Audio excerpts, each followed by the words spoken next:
What's going on, guys? It's Unknown Player here, and in this video we'll be taking a look at my total Iron Banner loot. I've hit rank 5 on all 3 of my characters, and I'm going to show you guys all the stuff that I got and also how my characters are progressing. I'm also going to be giving you guys my thoughts on the Iron Banner Rift as a game mode, especially with the new matchmaking changes. It's definitely been a weird one, so later on in the video I'm going to give you guys my thought on that. But first I'm going to take a look at the loot, and as always I want you guys to comment down below with your thoughts on this Iron Banner. How was your experience? Leave a comment down below. So first let's look at the loot. My Hunter was my main as always, so I'm of course going to go through with him first. He got 2 of the fusion rifles to drop for him first, and they're pretty average perks, nothing incredible. But like I said in my other video, the fusion rifle, it is a very good weapon. It's one of the best fusion rifles you can get, but I'm not really a fan of them in general. So I'm glad I got at least one of them, or I guess 2 of them, so I don't have to spend the 90 marks. But it's good to have, but I'm definitely not going to use it. So I'm not going to spend 90 marks on buying the good roll one. I'm definitely going to be happy with these. I didn't get any scout rifles to drop, so I just bought one from Lord Saladin, which is good to have, and also got 3 sets of the boots to drop for me, which have really good perks on them. So I'm probably going to pick the best one and then keep it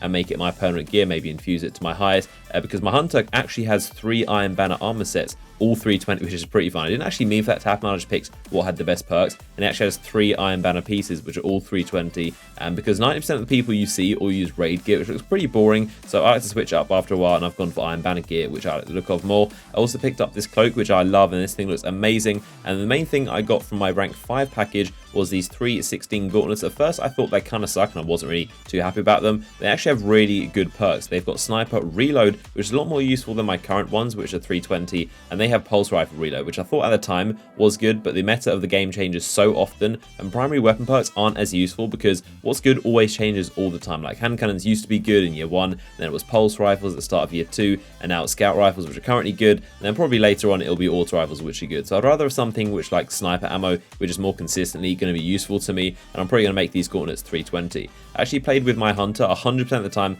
as a Night Stalker, which I don't normally do. I'm normally a gunslinger, but I actually really wanted to try out the Shade Step. It looks really cool, and I wanted to try it out, and absolutely loved it. It's literally my favorite thing to do in Crucible right now. Once you learn how to use it, it just changes literally your whole game. Like, you won't stop using it, and it becomes something that you naturally start to do. And when you're in a tough situation, you use it all the time. And it was actually really annoying playing on my Warlock and Titan. When they get in a tough situation, I couldn't Shade Step, and I'd just be there like crouching up and down. I couldn't get out of the way, and I thought I had Shade Step, but it just comes something that's been ingrained into my mind since playing with Night Stalker, and it's literally the most helpful thing for getting out of gunfights. You think you might lose, or you just want to get out of the situation. It's not something used to be aggressive and get you more kills, but rather to avoid some death. So absolutely cannot get enough of Shade Step. Really enjoying that at the moment. And let's take a look at my Warlock. He got some boots to drop twice, and I prefer the look of these and the perks to my current raid boots, so I'm probably going to use these. And then I also went to buy the PlayStation exclusive bond, so I didn't have any year 2 Iron Banner bonds before. So that's nice to have, and I love the yellow flames that come out of it. A very nice looking bond. His rank 5 package, he got a 320 helmet, which is pretty lucky.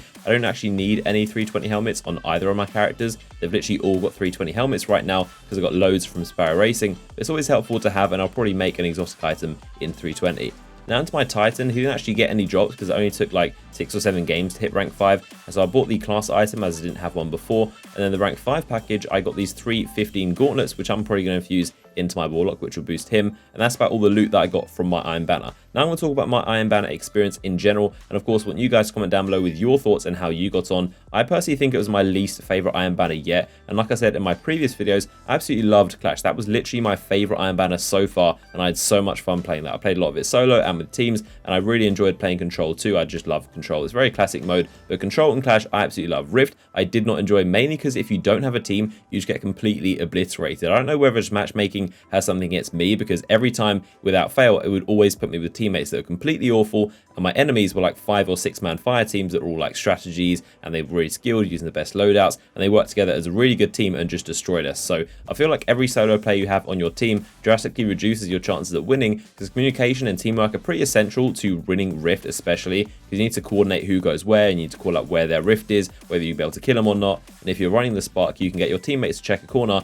and see if it's safe to run the Spark into their Rift, and also coordinate on when to use supers against or with the Spark. If you don't have that, you're pretty much having people on your team that are just running around doing their own thing. I played about half of this Iron Banner with teams. I was playing with my Peasant Guard clan, and also Deej joined us for a while too, and we mopped the floor with people. We were just destroying people and handing out loads of mercies. The other half, when I played solo like today, I played literally 11 games in a row before I won a match. 11 losses in a row without a win because I was playing solo, and it was pretty soul crushing. I played lots of Iron Banner Clash solo, and it was fine because most of the time I could just carry my bad teammates, but in Rift you really need a team. So I really like Rift as a mode, but I just don't think it belongs in Iron Banner. I prefer Clash or Control. In terms of skill-based matchmaking, I definitely noticed the connection got a lot better when they made their improvements, so that is definitely a very good thing, and it's without a doubt a better connection right now, which is awesome to see. But my lobbies were just as sweaty, so I guess that's just Iron Banner. It's normally like that. But like I said in yesterday's video, I hope they keep skill-based matchmaking to a minimum and then add it to the rest of Crucible as well, and hopefully fast, because these changes were only made to the Iron Banner players, which are going to run out very soon on Tuesday, and that won't be in the normal Crucible just yet. It's going to take a couple of days, they said, maybe even weeks before they add it into the rest of Crucible, so hopefully they do that as soon as possible. We'll have to wait and see. Hope you guys did enjoy this video. As always, drop a like rating if you did. Leave your comments down below with your thoughts on everything I've said in the video and your loot and stuff like that, how you got on in Iron Banner, and I'll see you guys in the next video.